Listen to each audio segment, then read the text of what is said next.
Can you all hear me?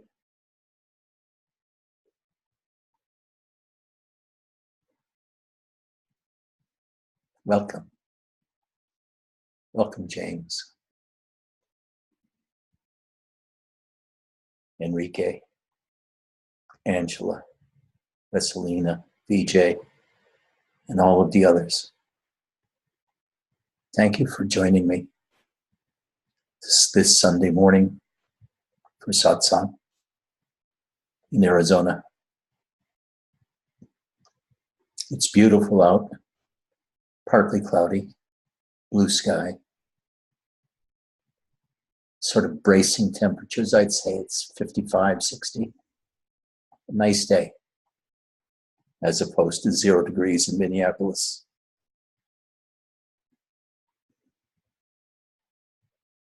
You know, I frequently write to David Spiro, who lives about 110 miles away from where I do, in Sedona. And he says this, so many of the people that come up to talk to him or to write to him seem like they're writing not attached to the world at all. That they live in a conceptual bubble filled with ideas about the nature of life, the nature of the world, what is real, what is not real. And they communicate from this point of view, using terms like non-dual, truth, real.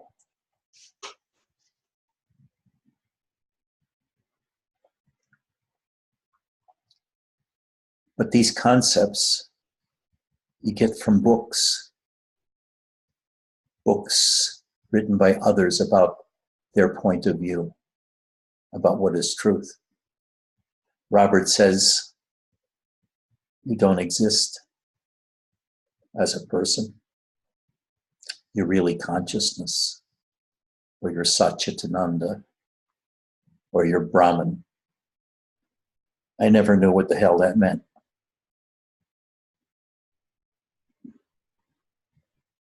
These were just concepts to me.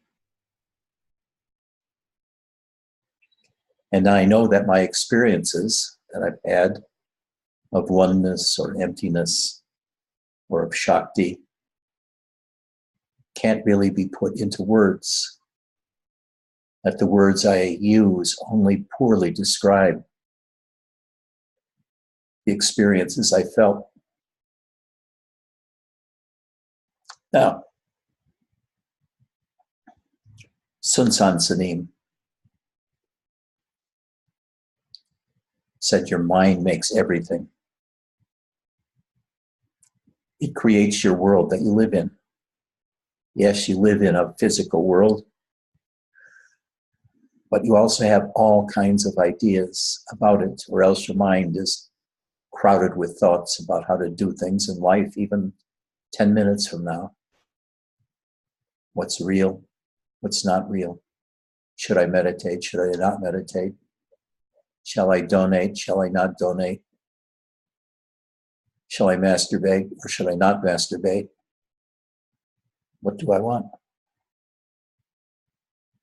And almost everybody lives in a split world where their head ideas about the world are very different from their feelings about the world. So, from one part of themselves, they may love somebody very desperately, but another part of them is saying, is this love healthy? Am I getting subservient to that other person? Do I feel subservient? Should I be subservient? Should I surrender to that other person? Or should I have that person surrender to me? How do I force them to be committed to me only? And we have all kinds of ideas. Ideas about the deep state, which is not defined really. Trump uses the deep state to think about Obama bureaucrats that are still left in the administration trying to destroy him, like the FBI or somebody like that. While other people think of the deep state as the wealthy class, the people with power and money, and the entire group of them.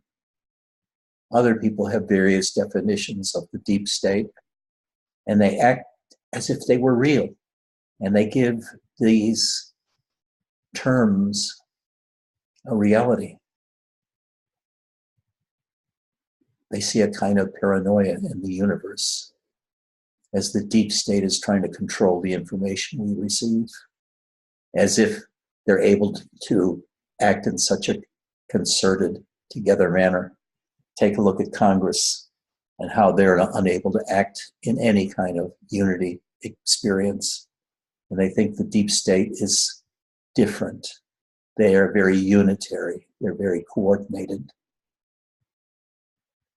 And so we have all of these ideas about reality, how things work, politics, liberal, or Fox TV like.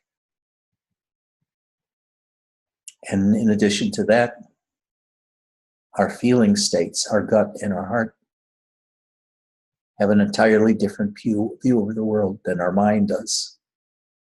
And we're always conflicted. We're always conflicted. Our hearts may love, but we doubt that love, whether it's real or not, whether it's healthy or not, whether to be hooked in love is a good thing or not.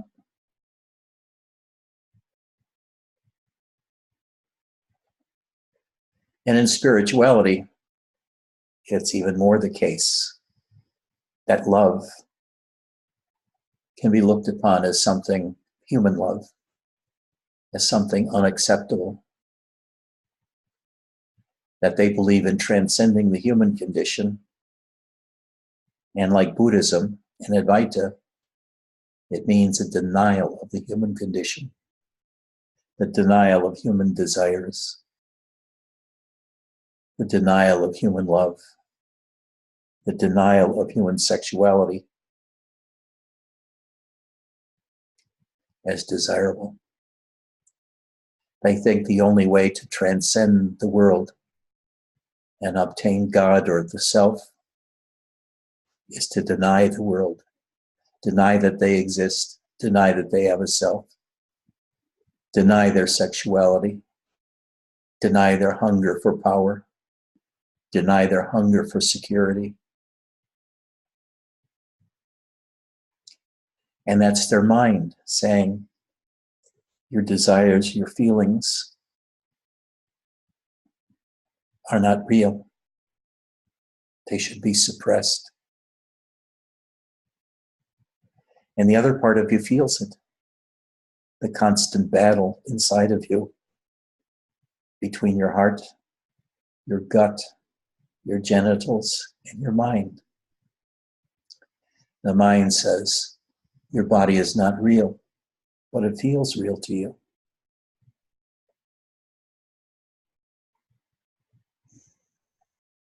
Many in Eastern spirituality say sexuality is bad because it attaches you to the world. And what you want to do is become detached so that whatever comes or goes is okay, but you're the passive witness. But that's a denial of your incarnation.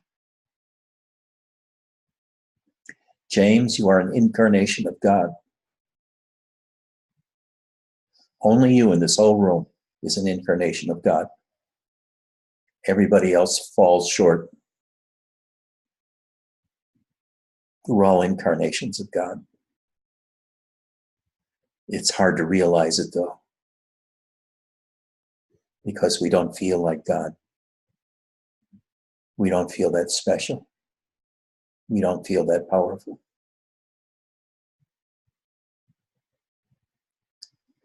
But it is my contention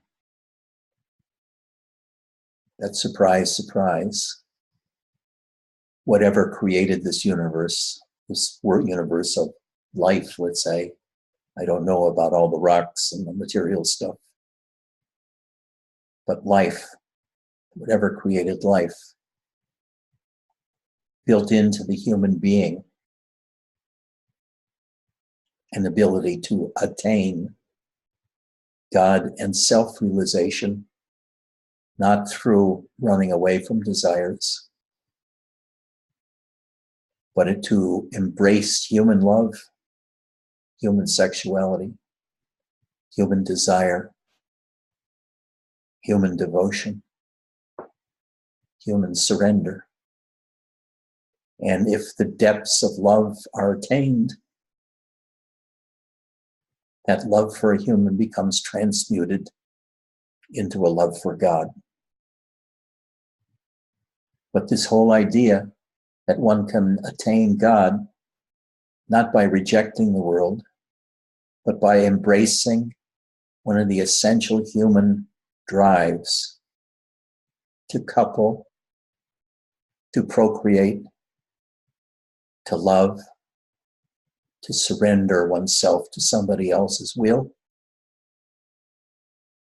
can lead you to surrender of yourself to everything, which allows room for God to enter you, to anoint you, to give you grace and to wipe you clean of all sins, of all memories of how you screwed up in your life, how you hurt somebody. But to be able to love somebody so deeply, such a devoted and passionate way, that all you can think about is falling to your knees, and touching their feet and kissing their feet. When you can get into that state of devotion towards another person, God realization is only a step away. So, it's not a matter of doing endless practices, meditations, mindfulness exercises, and retreats. But if you fall in love, just plunge into it. Don't worry about the consequences. Don't worry about being hurt. Because how many times have we been hurt in relationships and it hasn't killed us? If you realize that throwing yourself away is the most exquisite thing you can do, when you realize that the best thing that can happen to you is to lose your mind, your ability to think and to feel, not feel, but think and to calculate. And you have all of that let go, your life becomes easier and easier. Of course, you fuck up more too, because you're not using your mind. But you have to throw your mind away for a while to become dumb as a rock in order to learn how to feel your way through the world instead of think your way through the world. Surrender to another person. Surrender to a cat or to a dog. Love with such intensity, you just bow to their feet. You fall to your knees. You prostrate yourself completely in front of them. Prostrate yourself completely in front of them and surrender. And you'll feel God in that moment. A great love sweeps over you. A kind of eternal rest settles on you as you know you're in the right place at the right time, fully surrendered to that person and to God at the same time. And sometimes later, when you're least expecting it, God will come into you and show him or herself to you in the way you most need it, in the format you most need it, in the setting you most need it. And something will happen. You'll be complete. Because you know that although you're limited in terms of your power as a life form. The life force itself that is in all living things is not limited. Look how life has conquered this planet, been wiped out 5 or 7 times, and has always come back. The life force is very dynamic, very powerful, very wonderful. And you might say that the life force as a universal principle is God. The life force is in all of us as spirit. And when we realize ourself as spirit, we recognize that we are an incarnation of God who is also spirit. Yet we can feel him inside of us or her inside of us as energies, as power, as intelligence, and becomes our guardian, our bigger brother who walks with us hand in hand through life. And we can commune with the life force, have a personal relationship with the life force. Even while we bow to the life force, we feel the life force's love for us. We feel loved. We feel loved. And the mind drops away, only to come back when we need it. You know, Robert would always talk about silence and the need to dwell in silence. It's not that way for me so much. I tried silence and I found it deadening. But when I understood that words and concepts are merely maps of the world, and the maps rarely really work, that the constant seeking for understanding, either of ourselves or how the world works, or mathematics, or physics, or biochemistry, this is endless playing in the sandboxes of the youth. A really mature, developed human recognizes that the mind is kind of impotent when it comes to dealing with the world. The mind really can't grasp the world. It grasps concepts. And the concepts are general, generic. And everything we deal with is specific and immediate.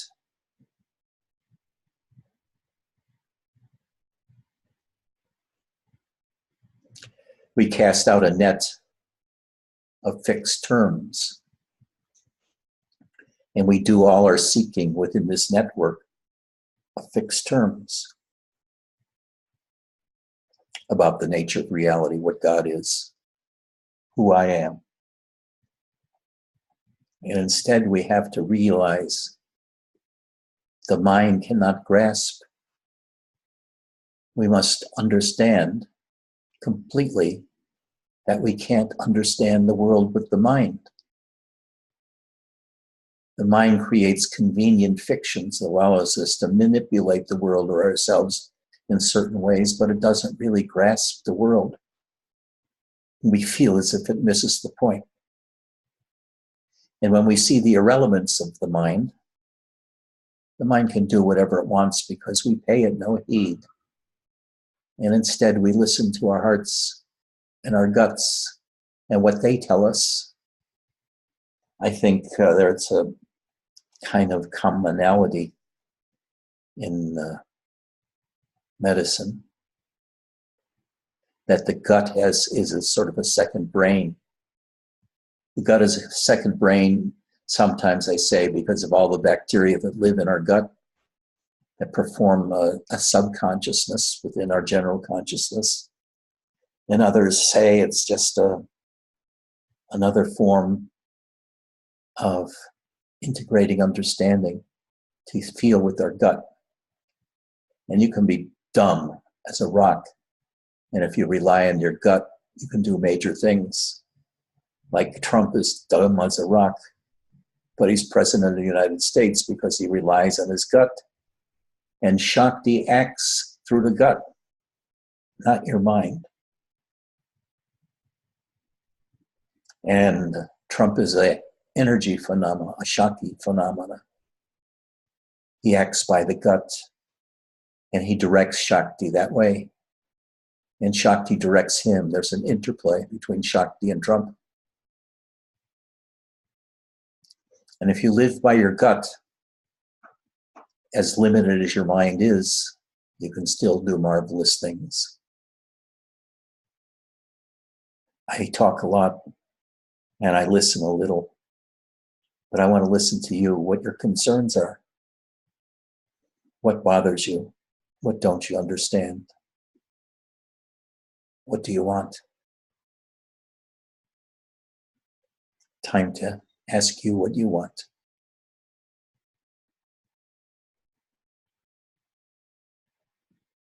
James, what do you want?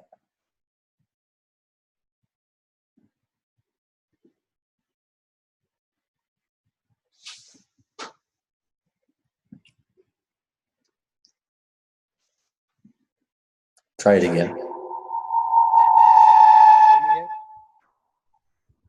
What? Hey, can you hear me? Yeah. Okay, great. Thanks for asking. I appreciate it.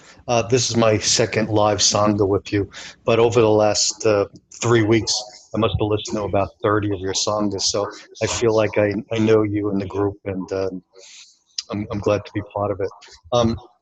Ed, since I was about 12 years old, I've been praying and wanting to know God on an intimate level, you know, to really, really know God, to feel God.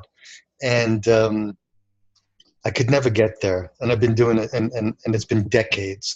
And I've gone to hundreds of retreats and workshops, and it's helped out. You know, it's on a mundane level. You know, my life has been fairly good, and I'm thankful for that. But I've never gotten what I really wanted, which is that intimacy with God, that love. I want to palatably be able to love God and also feel that God. And I feel like I've been in the desert for a long time, but now I feel like maybe I feel like I'm near a river, which is the Sangha family. And so you asked what I want, so I'll tell you. I know that you say that Shakti, or I think that's the equivalent of like the Holy Spirit, speaks through you. So I'm going to ask that Shakti, if it's okay, to just bless me, to give me the transmission, to let me be able to feel the love, to really feel the love of God, and to be able to love God back in that same way. And I'd also, if it's okay, like to ask the Sangha family, if they want to send me whatever positive thing they want to send me, love, Shakti, transmission energy. That's all I want, Ed. I'm just going to be quiet for a moment, and when you're ready to continue, I'm ready to listen.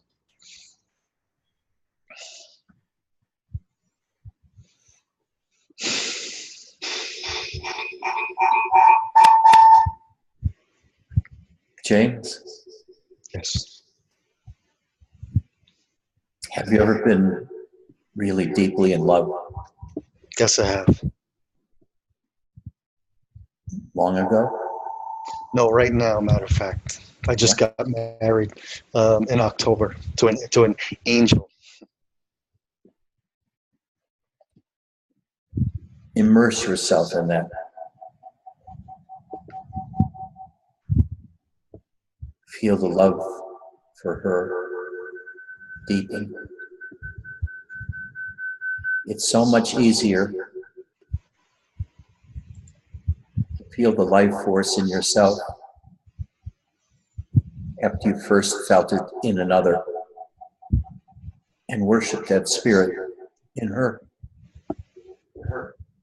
It's so very hard to find it in ourselves directly. It's so much easier to love somebody else or something else. And just let the love take you where you have to go, towards purification, towards transcendence. You don't have to do the active approach of asking for it that way. But instead, paradoxically, you give love to somebody else. And in the depth of that love, if it increases in intensity, you realize you are love itself. It's not that you love, but you are love. When you have that experience that you are love,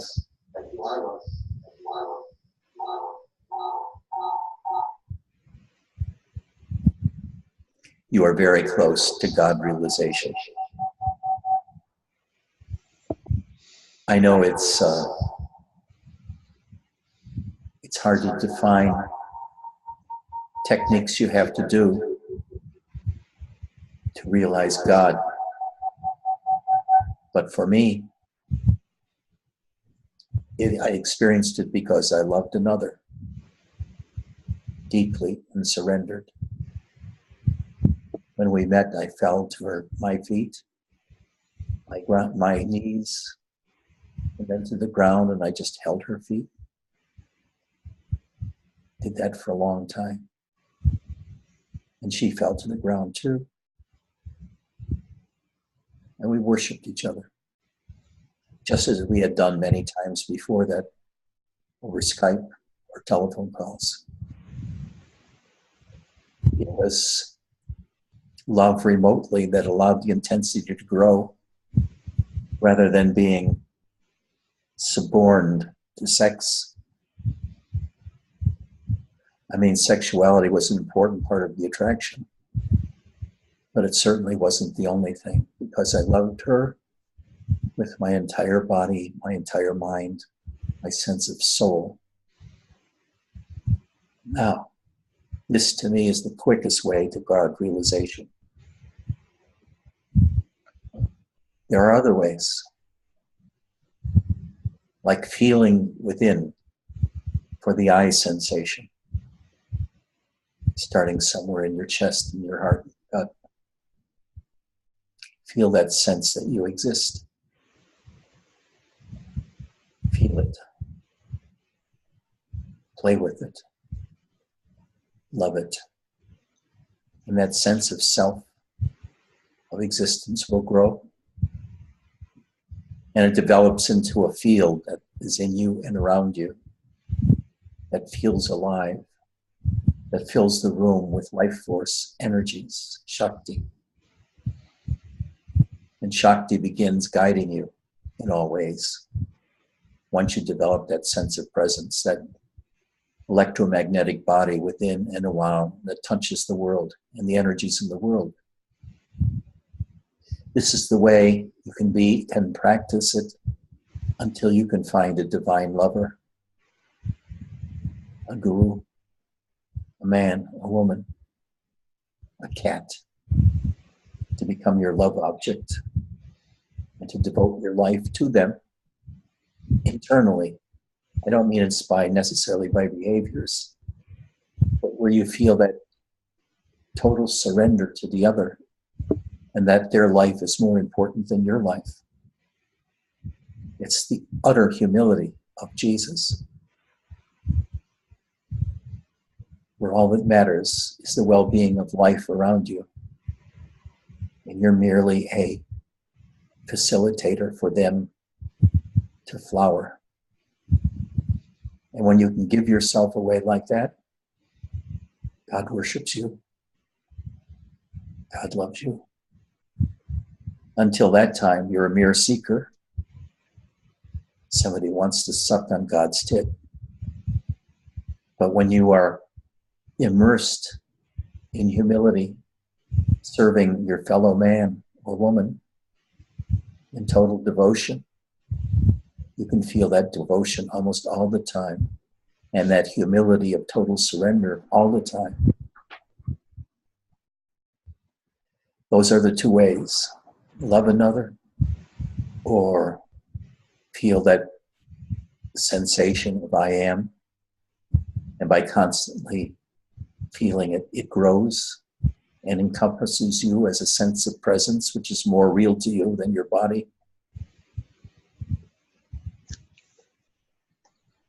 And then you love that sense of presence. And the same thing happens. The same thing happens. Does that help? Yeah, yes, it does, Ed. Thank you very much. You know, a little side note on cats. A good friend of mine, I don't know if you knew, but down in Los Angeles, where I live, years ago, the Ambassador Hotel, there used to be thousands of stray cats. And a good friend of mine, Dennis Marconi, used to go down there and feed them all the time. And occasionally I used to go with him. So I just a little cat chat there. Yeah, I used to do that in the Valley, Yeah. Los Angeles. Also in Santa Monica when I was living there. Got me in all kinds of trouble. A lot of time neighbors don't want cats in their yard. Constant battle. Animal control at one time threatened to send animal control in with dart guns to capture them and to euthanize them if I didn't leave them alone, if I didn't stop feeding them, but I did not stop feeding them. It became very hairy for a while. But I was devoted to the cats. More cat talk. Ed, thank you so much, and I look forward to. I already feel part of this Sangha family. Thank you to you, and blessings to you and the entire Sangha family. Rosemary, any questions?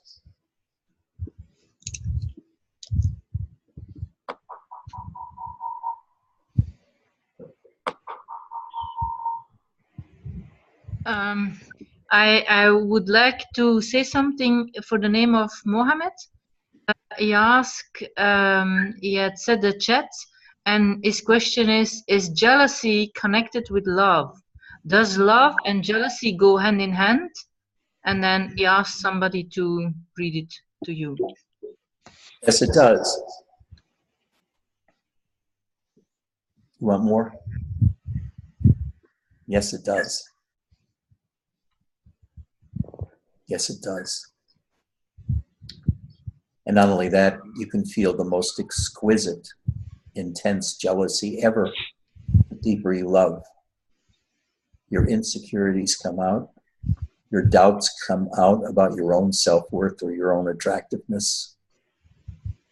You get jealous of everything, and you realize what a tantalizing, beautiful feeling jealousy is.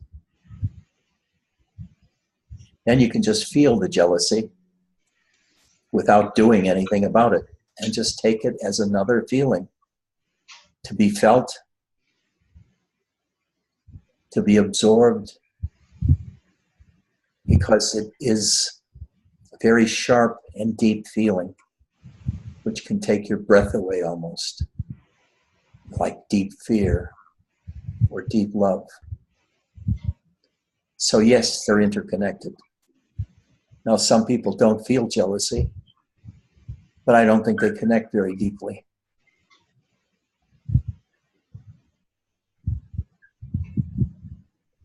Are there any other questions?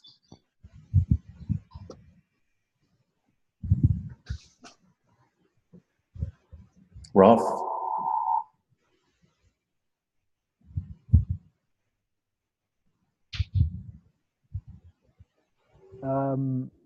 No, I have no question.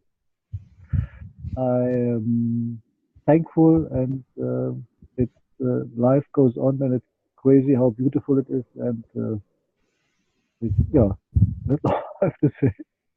Thank you. Great.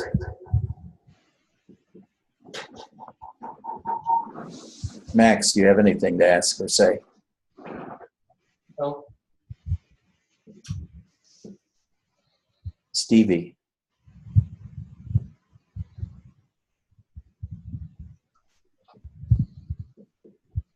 Chris?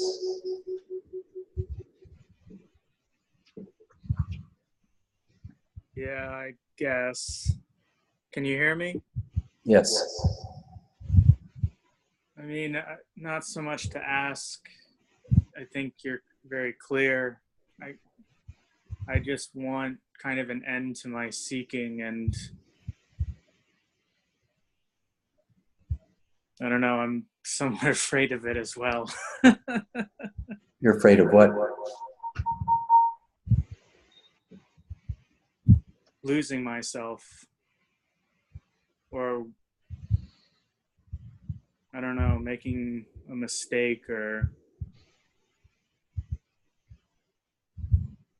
I don't This know. is generally the case. The people that get deeper into spirituality, they fear losing themselves, not knowing that losing oneself is the greatest experience that you can have. To lose yourself in love, devotion, and surrender to another, or to a cat, dog, person, guru, even an intellectual political movement.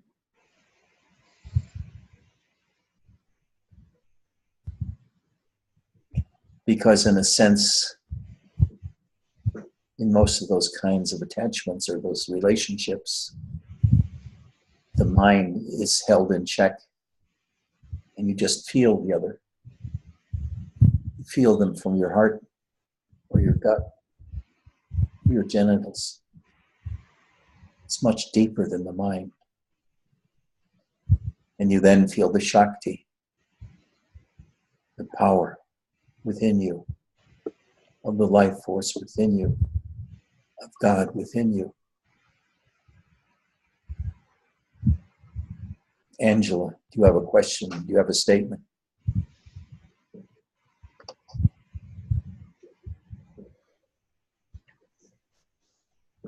Spencer.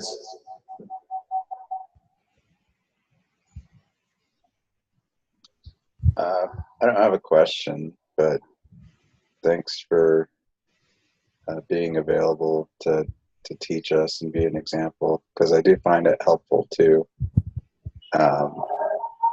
to learn from somebody who's still alive, but you can actually ask questions and just see it. It's a lot more helpful than reading a book. That's what I found. So thanks for that. One by one, the teachers of my generation are dying out. The last one to die out of Robert's generation was Sasaki Roshi at age 106, and he died, I think it's 2 years ago.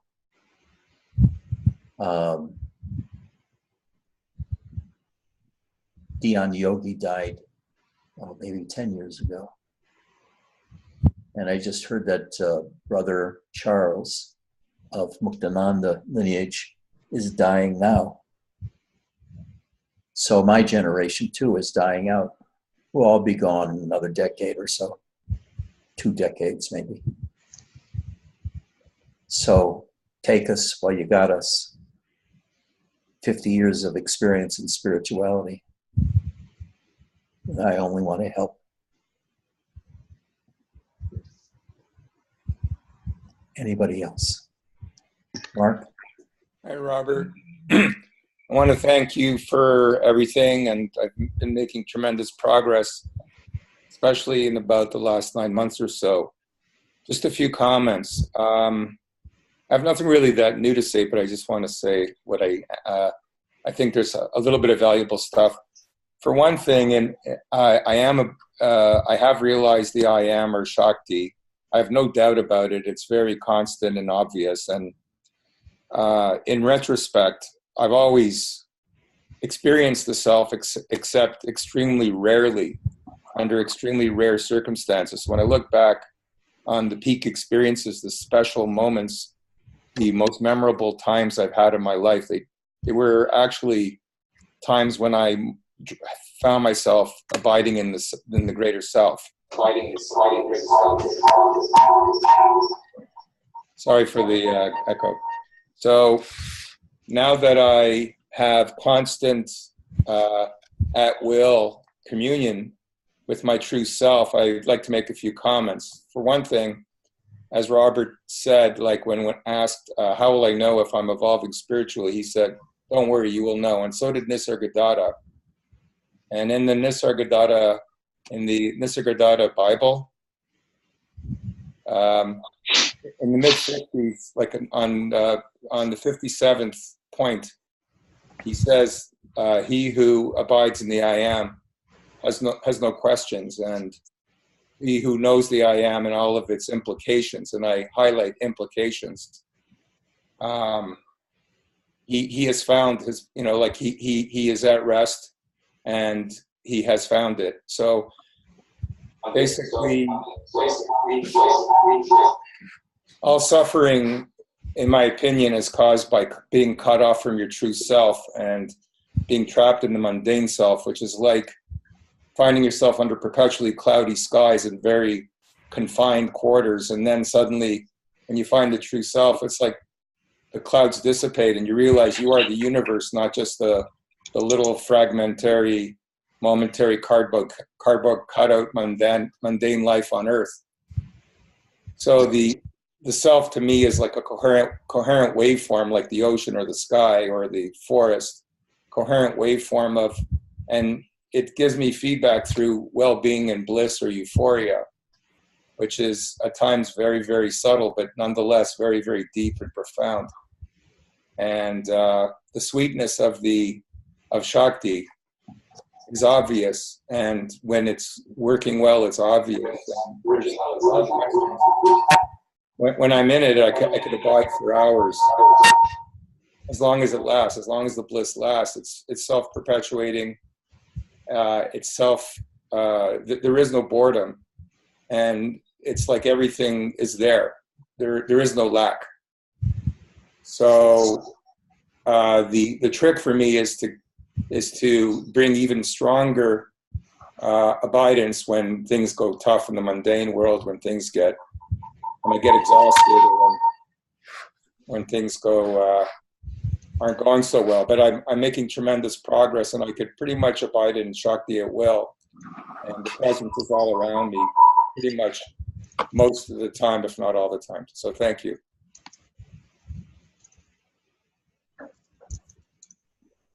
Very good. I'm glad for you. It just gets better and better. To feel God washing through you. To feel God loving you. To feel the sense of power of God within and without. And then realizing you are that same experience in a smaller way, a more contained way.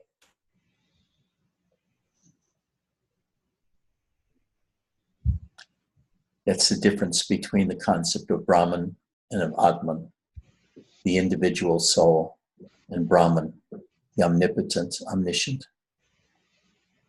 You can have an experience of being Brahman or being with Brahman, like Arjuna experiencing Krishna in his divine form, which was so astounding that he called for him to return to his normal appearance because he couldn't take it anymore.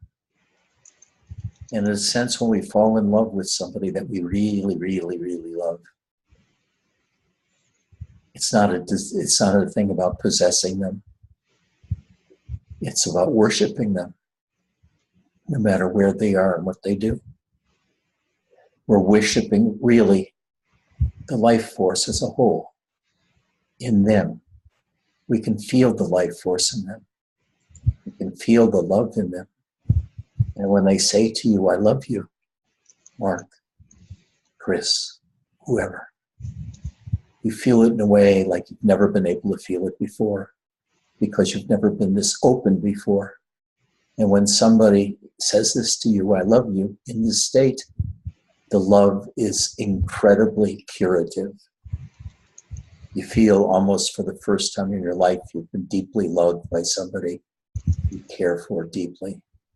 It's as if finally getting love from your parents when they were gods to you. And instead, you allow them to become a god to you. And when they say, I love you, you feel the divine love as your own. It's such an easy way to get enlightenment, but it's not open to everybody, just to a few people that are ready for it. And I push it because very few people talk about attaining God, attaining enlightenment through human love and devotion.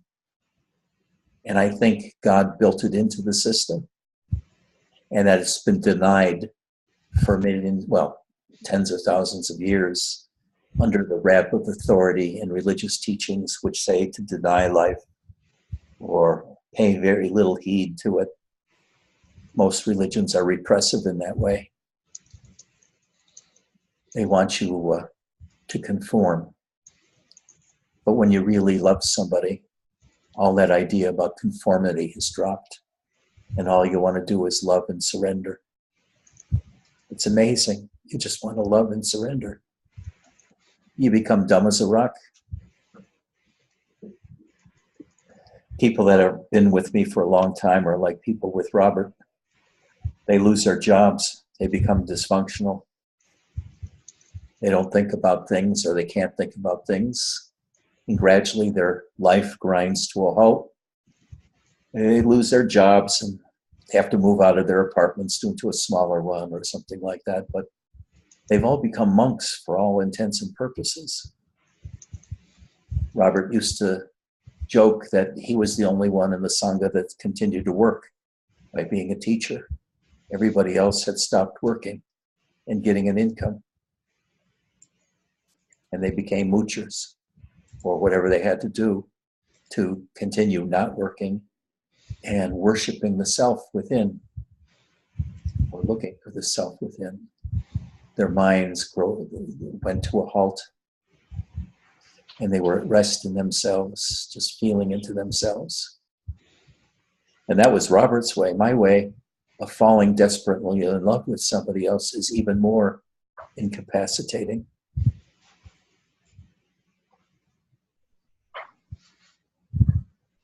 You don't become a billionaire with this method.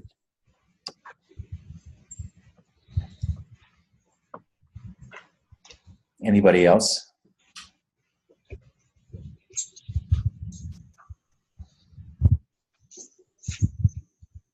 Gasolina?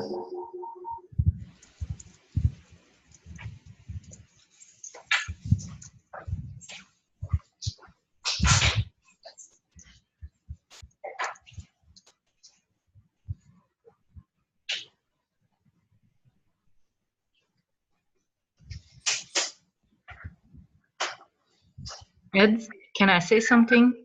No. Of course. Well, I don't know what is happening. Maybe it's because of the full moon eclipse, but I feel this evening so much love for everybody. For James, for you, for everybody. So, and it's like it's pumping from my heart, and it's like something that wants to come out like nectar to overflow everybody. So I don't know if it's appropriate, but I wanted to say something. It started when James was asking for the Sangha, for blessings or whatever, or energy. So it came automatically. It's in the light language, like when I go in trance state, it's an ancient language that is spoken, so I feel it's divine who speaks through me. I don't think about it, I don't even know what it is, but it gives energy or blessings. And I feel I need to do that, but for so many years I blocked it because I was ashamed. I was thinking I was really...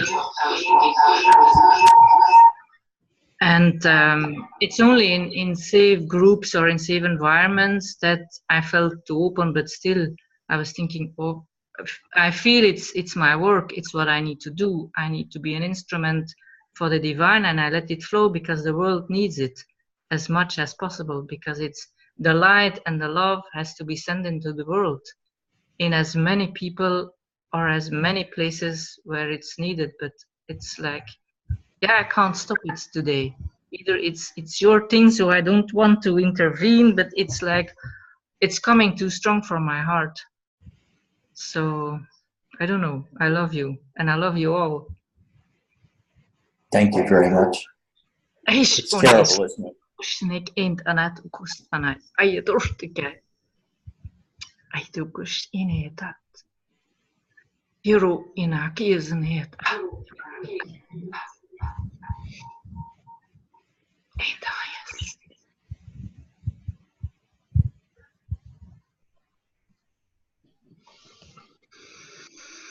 Anybody else?